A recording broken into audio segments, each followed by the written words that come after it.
I'm Gracie Rosenberger. Nearly 20 years ago, I walked for the first time on 2 artificial legs, and I'll never forget that day.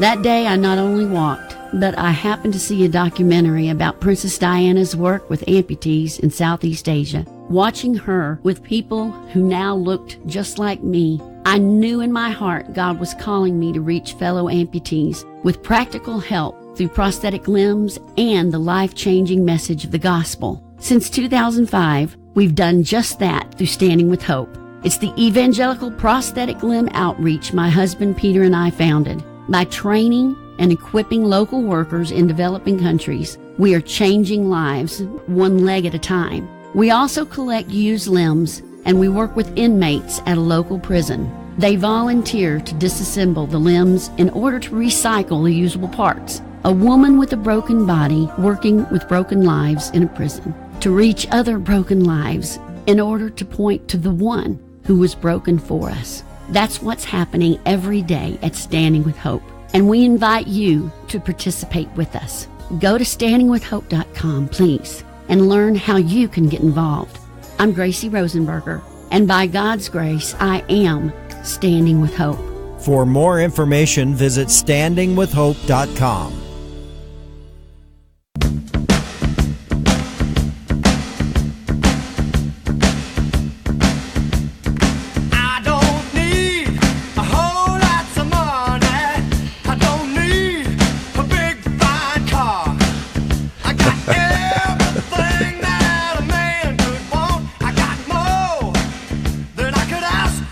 Welcome back to the show for Caregivers, about caregivers, hosted by a caregiver. I am Peter Rosenberger, bringing you 3 decades of experience to help you stay strong and healthy as you take care of someone who is not. Welcome back. We are so glad you're here. Welcome to the Truth Network all across the country here. We're so appreciative that you're part of the show with us on our mission to help strengthen the family caregiver. Part of that journey is dealing with some very tough realities, but we bring in people who have such expertise, have such knowledge and training to give us tips, encouragement, and some insight into this world. And one of the things we deal with as caregivers a lot is dementia.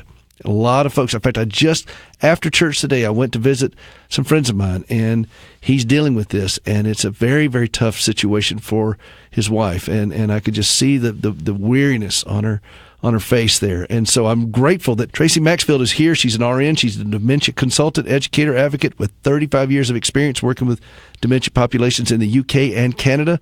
Certified in palliative care, dementia care, and gerontology. Sits on the board of directors for Senior Outreach Society and Better at Home programs, and is the Purple Angel Ambassador for the Central Okanagan, British Columbia, Canada. She writes a biweekly column. She is involved in this. So, Tracey, thank you so much for being a part of the show. Welcome. Thank you, Pete. I'm delighted to be on the show. Listen, let's just jump right into the deep end of the pool. I was over there with some friends of ours today, an elderly couple, and he is basically what she said, he's sundowning. Yes. Tell people what that is. Well, sundowning isn't an official medical term, but what we find is when people with the dementia, particularly in Alzheimer's, progress into that middle stage, towards the end of the day, they become so fatigued and stressed that they start displaying behaviors which can become things like aggression, repetition. They may be trying to leave the home. They may be unduly anxious. And what we find is it typically happens at around the time the sun sets and darkness comes. As there's the change in light, many people with dementia start actually having hallucinations. And imagine that they're seeing things because of the shadows that are created also with the changes with the light. And so sundowning, most families feel it is very challenging. One way to help reduce that is actually to try and get the person as calm as possible. So what you would do is you would remove any unusual stimuli. If you have a radio on and a TV, you would reduce that and maybe replace it with some soft music. he would make sure that the rooms are very well lit so they don't see any shadows that they may interpret as maybe somebody standing outside hiding behind the bush.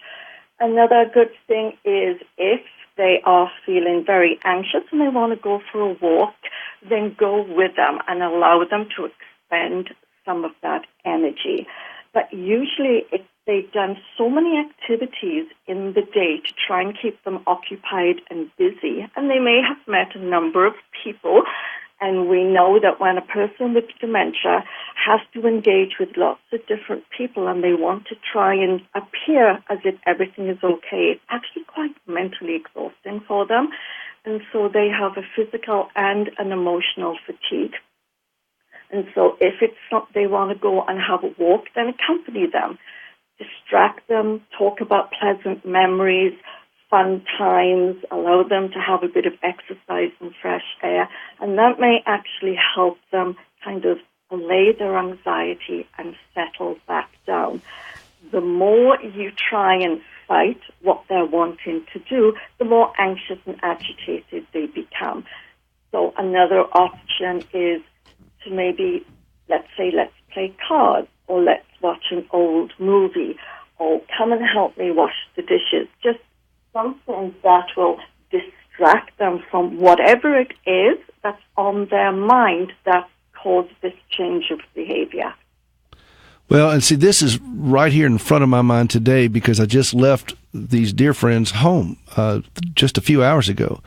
And she's saying that when they were trying to help get him to bed, and she had assistants there to help, but he became incredibly abusive. I mean, flailing around, just spewing forth all kinds of stuff, bad language, everything, things that he's never done before. I mean, never.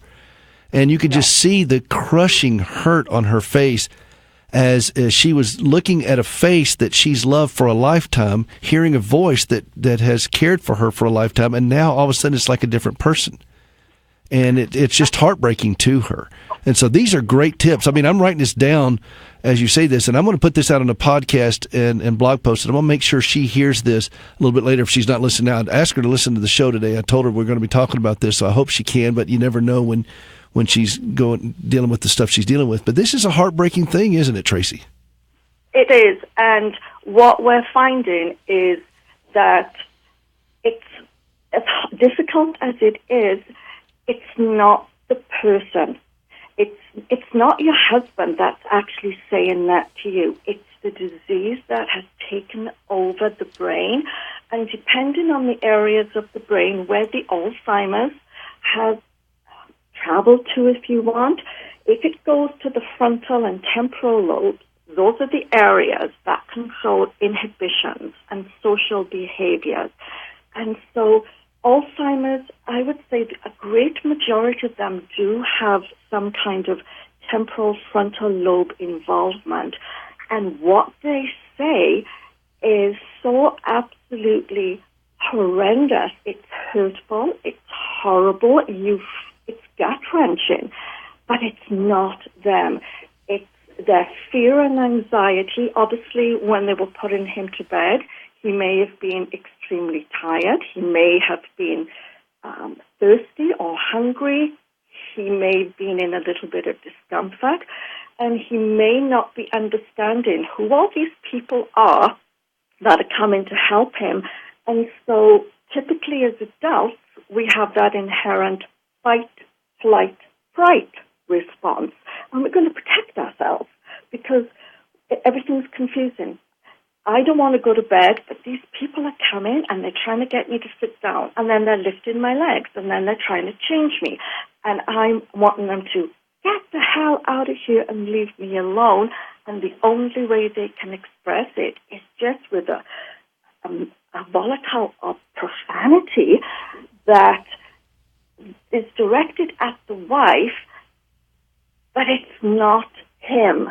And if for a moment she was able to step back in time and see her husband as he was maybe 5 years ago, he would be absolutely mortified that he would even say something like that to her. And that's one of the most difficult things that any caregiver with any person, young or old, with a type of dementia has, when they start exhibiting the lack of social inhibitions and the behaviors, it's really difficult to see a very gentle, kind, sweet man become this very abusive tyrant, because that is not him. And it's also embarrassing for the wife, because she thinks this is what people think he's like, and it isn't. It is the disease in the brain, and that is why it is such a horrible, horrible disease, because it just rips at your soul, and it takes away what was once the person that you knew, and you've got to kind of try and let it go. It's kind of like take a deep breath and say to yourself, this is not him. I know in my heart of hearts he would never treat me like this. This is the disease, and tomorrow it's going to be a good day again, because she will. With dementia, I'm sure you've heard, you live in those moments. You create memories, special moments as they occur, and amidst all the heartbreak and some of the not so nice things that happen, there are also moments where the person that you knew years ago comes back, and it's just a very special moment, and that's what you've got to keep holding on to. Well, and I told her today, I looked at her just very gently, and I said, he's not doing it to you, he's just doing it. And it's okay for you to not feel guilty, and it's okay for you to, she's got some folks that are helping her, some hired caregivers to help her, and I said, let them deal with him at about that time of night, and you detach from that, and don't feel guilty for doing it, because you're important. Your heart needs to be protected in this. He's going to be okay. He'll probably won't even know that remember that he did it. But 100%. But she will remember, and it's like being stabbed over and over and over right in her soul, like you said. It is soul crushing. And I saw the pain on her face, and it broke my heart. And I've seen this so many times when you're dealing with somebody who's under the influence of narcotics or disease or something, when they're in chronic pain and they're taking all kinds of anesthesia drugs or whatever. I've seen it all. And it's soul crushing, Tracey. That is a great word that it is. And so I thank you for giving us some insight into that. Tell us, go a little bit deeper in this and some ways that caregivers can just protect themselves from this, because they also, I do martial arts, and I help teach self-defense on some, because I look at caregivers are often smaller women taking care of very large men who will grab them. And I show them how to get, when I go out and do live speaking events, I show them how to get out of those grabs easily without hurting themselves or their loved one. They'll choke them. You've seen all of this, haven't you? Seen all of this, yes. And so I try to teach caregivers on how to defend themselves without hurting their loved one, but making sure that they're safe. Absolutely. And I think it sounds easy to say, try not to put yourself in that situation. But I think one of the really good rules to follow is, over time, you will see what are the triggers. It may be bedtime. It may be if the person is incontinent and now needs to go to the bathroom to be changed. Or it may be trying to get them into the shower. If you know what those triggers are, then kind of changing your approach, and it's a lot of negotiation and redirection. You don't use a lot of words. Your language has to be very simple and very clear that they can understand, and you don't give them too many choices. And it's explanation. You don't, and I know that loved ones do this, but sometimes I can imagine if you're very, very tired, because sleep deprivation is very common, and you are just emotionally and physically exhausted, because it is a 24-hour job. And I think this is what people forget. You don't clock off at 5 o'clock. This is not hardly. This is a 24-hour job. And nowhere else in any other employment in the world would you ever be allowed to do that. The unions would be jumping up going illegal, but it's okay for informal caregivers to do it. And so what I would suggest is when they can see the behaviors change, and it's usually the body language and the stance and the facial expression will change if they start maybe trying to pull or grab at the wrist or the clothing, or maybe become abrupt with furniture, or even the verbal abuse starts. That's when you need to start to distance yourself. So you start backing away to a safe place. You need a chair or a table kind of as that protective barrier, just because people with dementia, when people get, even if it's their loved ones, when they are in a very confused, angry, or anxious moment, and usually everything is related to anxiety and fear and their inability to make sense of what they are experiencing, they will act out. It's that, as I said before, flight, fight, fight. Oh, yes. You're absolutely right. And we're up against a break here. I want to make sure, if people want to get in touch with you, Tracey, you are just a wealth of information. And by the way, you're going to have to come back. You know that, don't you? I mean, absolutely. I would love to. You're always welcome. But tell me this. Where can people get a hold of you? If they have more follow-up questions, they want to get more information from you, what's the best way for people to get in touch with you?